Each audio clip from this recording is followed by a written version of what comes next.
Well, we can't help you with that. But among the many IT problems we solve, Barracuda's award-winning firewalls prevent hackers from taking your valuable data to the bank. Reclaim your network like 150,000 other businesses have. To learn more about protecting customer data and your reputation, visit barracuda.com/firewalls. And we're back now with the number 2 Republican in the Republican leadership in the Senate, John Cornyn of Texas. Senator, we're always glad to have you.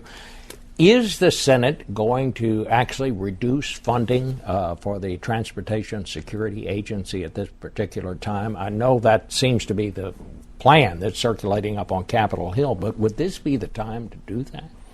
Well, we are absolutely committed to the security of our homeland, and we'll do nothing on a bipartisan basis to erode those protections. You have my commitment, and that is unequivocal. At the same time, the House now has passed will pass, I believe, a $40 billion Department of Homeland Security appropriation bill, which is not exactly chicken feed, but we do need to make sure that that the different functions of the Homeland Security Department are funded. The problem, as you know, Bob, is while many of us were heartened, I believe you made some comments about this as well, about the president's statement that he looked forward to working with the new majority in the United States Senate, divided government. His actions seem to defy that, and indeed his unconstitutional executive action is something that we are not going to take lying down. It's something I think we are obligated to respond to. So a targeted way to try to address and defund that implementation of his unconstitutional executive action is something I think we need to do. But we're not going to take any chances with the homeland. Well, it sounds to me like you're saying that the new Congress is off to the same start kind of where it ended, that nobody can agree on everything and we're still in gridlock. Is that what you've come to tell us this morning? Absolutely not. I'm here to say that I'm optimistic, and I believe that there is a commitment. I certainly will make that commitment that we are going to be productive. If there's one message I got back home in Texas, it was people are tired of the dysfunction. No matter how much people disagree about some things based on principle, they want us to look to find the common ground. And I do believe there is something called the 80-20 rule or 75-25. We ought to look for those things we can agree on. Indeed, we did pass an important piece of legislation this week. Do you think the administration is doing enough to combat terrorism right now? You just heard Mike McCall say, well, they don't like to call it the war on terrorism anymore, and I think they probably do use different words to describe it. Do you think it's still a war on terror, and do you think it's greater or lesser a threat to the United States than it was? Well, I agree with Congressman McCall that the threats are certainly no less, and I do think they are arguably greater than they have been in the past, and certainly they've morphed into something different. But I do think there is a tendency toward political correctness on the part of the administration. We know that, for example, when Major Nadal Hassan made his attack at Fort Hood, they called that workplace violence. And they're calling the war on terror overseas contingency operations. We need to call it what it is because that's the first step to actually dealing with it on a realistic basis. Let me ask you this on another subject. The House has passed the Keystone Pipeline legislation. It now comes to the Senate. My sense of it is the Senate, with the Republicans and the majority, are going to pass it. The President says he's going to veto it. Do you, at this point, have the votes to override a presidential veto? Well, we don't know exactly how the bill will come out of the Senate. As you know, the new majority leader, Senator Mitch McConnell, is pledged an open process where anybody with a good idea can offer that and get a vote on it in the Senate. But right now, on the Keystone XL pipeline, we know there's a bipartisan group of roughly 63 senators who support that. And we have to do our job. The president we can't take the bait. We can't be deterred. We can't be dissuaded from doing our job if the president's unwilling to do his job or engage with us to try to find a constructive outcome. But I would say, listening to your answer here, at this point, you don't have the votes to override. You still have to find enough votes to override it if it comes to that. I think that's correct. And it could well happen by different amendments that get offered in the Senate. And of course, we've been so stuck on dysfunction that we haven't even engaged in the normal legislative process for a long time, including conference committees between the House and the Senate. I think there's a way forward. Do you think there's a way forward on, say, immigration, for example? I do. The president's made this harder, not easier. I was with a group of leaders after the election where the president said he was going to issue his executive action, and Speaker Boehner, Majority Leader McConnell, and others said you're going to poison the well and make it harder for us to do or to find consensus on some elements of the immigration problem. I do think they're going to have to stop it right there. Okay. I'm very sorry, Senator. I hope you'll come back to see us soon. I'll be happy. All right, and we'll be right back. True story. A Seattle man went to bed with nearly $300,000 in his bank account. By morning, the money had vanished because of some identity thief. Can you imagine? What if some thief got to your life savings? Look, no one can stop all identity theft, but here's what I did. I armed my bank and retirement accounts with LifeLock Ultimate Plus. Yep, LifeLock's best just got better. LifeLock Ultimate Plus is the most comprehensive identity theft protection available, helping protect your identity, your bank and retirement accounts, credit cards, even the equity in your home. How many other ID theft protection services do that? Zero. So why risk it? Do what I did. Get LifeLock Ultimate Plus and sleep easier knowing if a thief goes after your identity or life savings, LifeLock's on it. Visit LifeLock.com now and enter promo code Gordon or call and mention Gordon to save 10% on your LifeLock Ultimate Plus membership. 800-916-7170. That's 800-916-7170. 800-916-7170. Network does not cover all transactions. And welcome back now to Face the Nation. It is hard for those of us in the West to understand the motivation of the radical jihadists. So we asked CBS News correspondent Clarissa Ward, who has covered the rise of radical Islam and the war on terror around the world, to give us her thoughts on that. She filed this report from Paris. More and more men and women in the West, like this week's attackers, are being drawn to radical Islam, and often not for religious reasons. Many of them feel disempowered and marginalized in their own societies, and extremism can provide them with a sense of purpose and belonging. I will fight anybody. A few months ago, I traveled to Syria and met Yilmaz, a 26-year-old jihadi from Holland. He once was a soldier in the Dutch army, but is now focused on fighting those he considers to be enemies of Islam, among them the West. This fight never ends. Never ends. This is our religion. This is our faith. This is what we believe in. Yilmaz is one of an estimated 3,000 Westerners who have gone to Syria and Iraq to join the jihad. Saeed and Sharif Kouashi, the brothers responsible for Wednesday's massacre at a satirical magazine, both spent time in Yemen. So why are more and more young Western men traveling to conflicts far from their homes?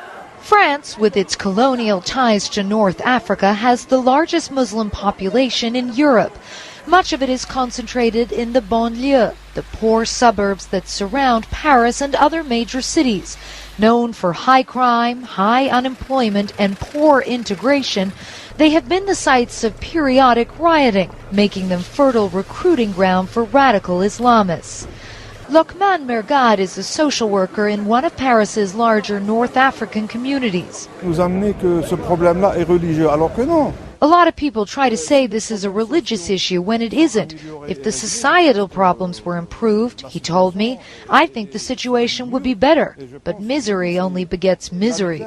While the world's eyes are on France right now, the U.S. could also be vulnerable to an attack. In Syria, I met an American fighter from the Midwest. Would you support a terrorist attack on the United States? I wouldn't consider it a terrorist attack. Even if innocent women and children were killed? What I consider a terrorist attack is these tomahawk bombs being shot from wherever they're being shot from and killing innocent people. There's no tears being shed from me if something happened in America. Jihadis who have traveled to Syria and Iraq are not the only threat. In powerful propaganda videos, ISIS has urged all Muslims at home in the West to take whatever they have at their disposal, a gun, a knife, a car, and use it to go out and kill. And while the politicians here are searching for answers, many people fear that these types of attacks will become more common. That is our Clarissa Ward reporting from Paris. For more on this, we're joined by Farah Pandit, who was the first ever State Department Special Representative to Muslim communities. She's now on the Council on Foreign Relations. David Ignatius, our friend and columnist for the Washington Post, and CBS News Justice and Homeland Security correspondent Bob Orr also with us. Farah, this was a very disturbing report to me that we just heard from Clarissa. She's quoting one person saying, well, it's not necessarily about religion, but how do we come to grips with this, and what can we do to turn this situation around? So sure, I mean, this is an issue of our time. This is the issue of our time. And when you think about the pool from which the bad guys are recruiting, you look at the numbers. 1/4 of the planet is Muslim, 1.6 billion people. 62% of that number is under the age of 30. That's the pool from which they recruit. I'd make 2 points about this issue of recruiting.